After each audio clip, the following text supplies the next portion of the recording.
I genuinely don't know where to start this review. Um, there's a lot of things that can be said about this movie, and I'm trying to see where I kind of want to start this conversation because this is going to get really really weird because this is a movie that I've seen probably at least 10 hours ago at this point last night at an advanced screening, and I'm still struggling and thinking about it all these hours later, trying to contemplate and connect the different storylines. It's definitely a movie that makes you think. I want to get that off the bat first. If you're going to go see this movie, you're going to be left with more questions than you have answers, which is kind of just the territory with the Yorgos Lanthimos film. You should be expecting that going in. But also, it's kind of fun because while it doesn't give you any definite answers, just thinking about it and contextualizing it and like making up your own theories after watching it is just so fun. And I don't know. There's a lot of problems with this movie, but I really kind of liked it in the end of the day. Now, let's get it off the bat, right off the front. This is a Yorgos Lanthimos film, first and foremost. That means it's not going to be for everyone. It's definitely weird. It's definitely out there. If you know any of his filmography, you know what you're getting into with this one. For people that don't really know, Yorgos Lanthimos is known for his kind of weird, surreal, bizarre films that many people like, some people don't like. So just know that going in, if you're going to go see this movie just for like Emma Stone, Jesse Plemons, it gets bizarre and weird, and it's definitely not going to be for everyone. But I'd say at the end of the day, it's worth a watch because it's very creative, it's very inventive, and you will probably never see a film like this again for the next several years. So go see it, go support independent and like original cinema.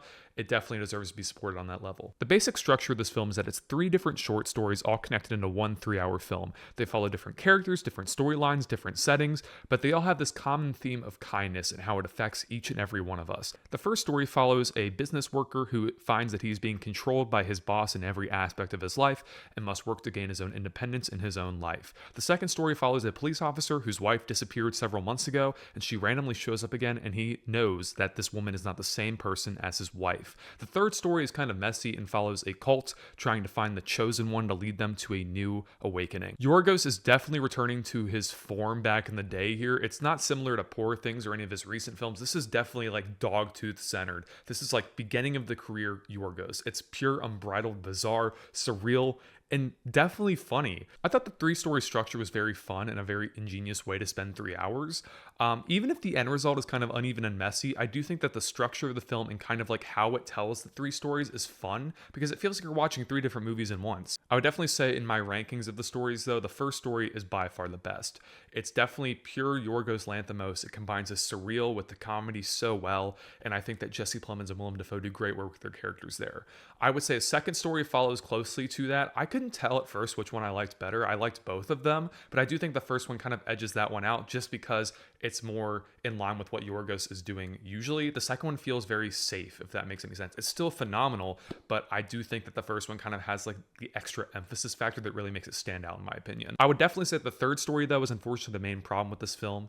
The third story is definitely the longest. It's the last one, and also at that point it's like 2 hours into the 3-hour movie, so you spend the last hour with this third story, and it would be fine if the third story had any sort of like hook at that point because you've already sat through 2 very bizarre stories. But the third one just seems like par for the course. It's not doing anything more like boundary pushing or doing anything more creative with the concept. Third story's plot felt very like thin. It felt like it was overstuffed because there was a lot that they tried to fit into an hour period, and overall it just felt like the one that was paced the poorest. It didn't really have a set resolution. It leaves you with more questions than you have answers, and overall it didn't really have a strong definitive conclusion to the film. So I definitely say the first and second stories are by far worth watching this film for. However, the third story is definitely lackluster in that regard, and I would say it's kind of the thing that drags down this film considerably. The cinematography is incredible. Being shot on film really gives this sort of like vintage feel to it and also creates this vibrant and like surreal world. And Yorgos Lanthimos' direction, as always, is incredible. The performances and dialogue that he gets out of his characters and like his actors here is just so fun because they have deadpan delivery. It really reminds me of you of like a David Lynch film, how all the characters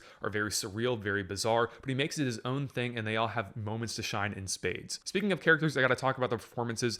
Basically, if you don't know, because it's different characters and different storylines throughout like the 3 stories, the characters are all like different that the actors play in each story.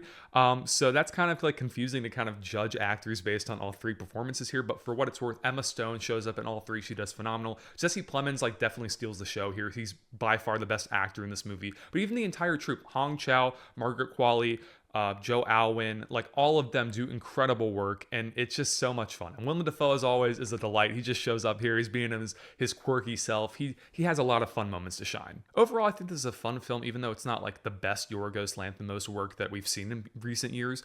It definitely kept my interest, but I really wish they'd either tightened up or kind of considerably like edited down the third story, or even just not included at all. At that point, where the third story starts, it's already 2 hours long. Like, I think they could have just cut it at that point. Would have been a phenomenal film with the first 2 stories. But I feel like the inclusion of that third story kind of drags down the whole thing as a whole. It really like makes it considerably more effort to watch, and it definitely leaves an impact that like kind of confuses you in the end. Overall, though, this is a very interesting film in that regard, and I would say it's definitely worth a watch if you want to see something that you probably have never seen before, because stuff happens in this film that is just crazy. I'm not going to get into spoilers, of course, but you will know when you watch it that this is a Yorgos Lanthimos film. It'll be like, that's par for the course. So for those reasons and more, I'm giving Kinds of Kindness a 74 out of 100. Thank you guys so much for watching my review of Kinds of Kindness, which releases in theaters this Friday, the 28th of June. Be sure to like the video, comment down below, and subscribe, and turn on push notifications to be notified whenever new videos drop on my channel. With that being said, this is Mitchell signing off till next time. Peace out.